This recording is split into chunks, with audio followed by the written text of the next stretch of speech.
Along with the establishment of constitutional courts, the Pakistan People's Party appreciates the government of Pakistan for accepting our demand کہ جو نیا آئینی عدالت بنے گا اس آئینی عدالت میں تمام صوبوں کا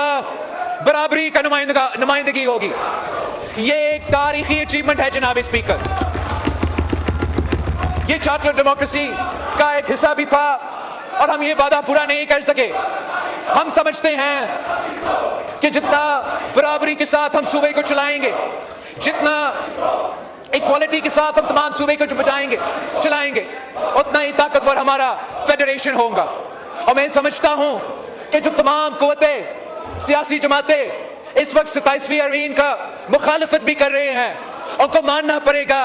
کہ یہ ایک بہت بڑا کامیابی ہے کہ اب آئینی عدالت نے تمام صوبے کے برابری کا نمائندگی ہوگا. جناب اسپیکر, جب قائد عوام شہید ذوالفقار علی بھٹو کو تخت دار پہ چڑھایا گیا, ان عدالتوں نے عدالتی قتل کیا تھا, تو اس وقت اس بینچ پہ برابر کا نمائندگی نہیں تھا اور اس ملک میں پاکستان نے بہت برا امپریشن کیا, جس کی فیصلے کے نتیجے میں ہمارے وفاق کی بنیادیں ہل گئے تھے کہ ایک لڑکانوں کا وزیر اعظم کو سزائے موت کا سزا سنایا گیا اور اس سزا میں جو تمام صوبے کی نمائندگی تھی کسی ایک صوبہ کا اکثریت تھا, اور اس نہ صرف وہ فیصلہ غلط تھا, نہ صرف اس فیصلے کو ہم کنڈیم کر سکتے تھے, مگر جو ان کا اثرات وفاق پہ تھے ہم آج تک بھگت رہے ہیں. ہم وہ ایک غلطی آج ہم وہ غلطی درست کرنے جا رہے ہیں, چاہے وہ اچکزائی صاحب ہو یا کوئی ایسا سیاستدان ہو جو صوبائی خود مختاری پہ بات کرتے آ رہے ہیں, جو صوبے کے حقوق پہ بات کرتے آ رہے ہیں. ان کو ماننا پڑے گا, کہنا پڑے گا کہ ہم نے یہ بہت بہت بہت تاریخی کامیابی حاصل کی ہے کہ جب آئینی بارے کے فیصلے ہوں گے اب تمام صوبے کے برابر کی نمائندگی کے نتیجے میں ہوں گے. دوسرا جناب اسپیکر جو میں ویلکم کرنا چاہوں گا, ہم سب نے, پاکستان پیپلز پارٹی نے, نون لیگ کے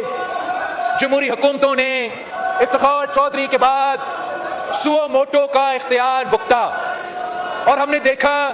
کہ کیسے عدالت نے اس سو موٹو اختیار کو استعمال کر کے کبھی ٹماٹر کی قیمت تو کبھی پوٹیٹو کی قیمت سیٹ کرتے تھے. ہم نے دیکھا کہ کیسے عدالت نے سو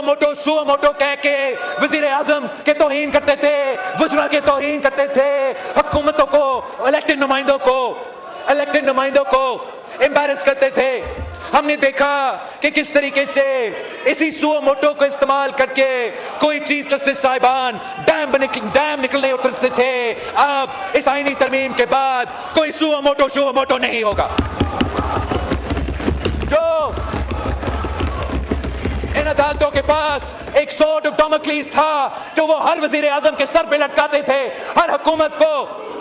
کو ایک غیر منتخب ادارہ کو بلیک میل کرتے تھے. اس آئینی ترمیم کے نتیجے میں کوئی جج چاہے وہ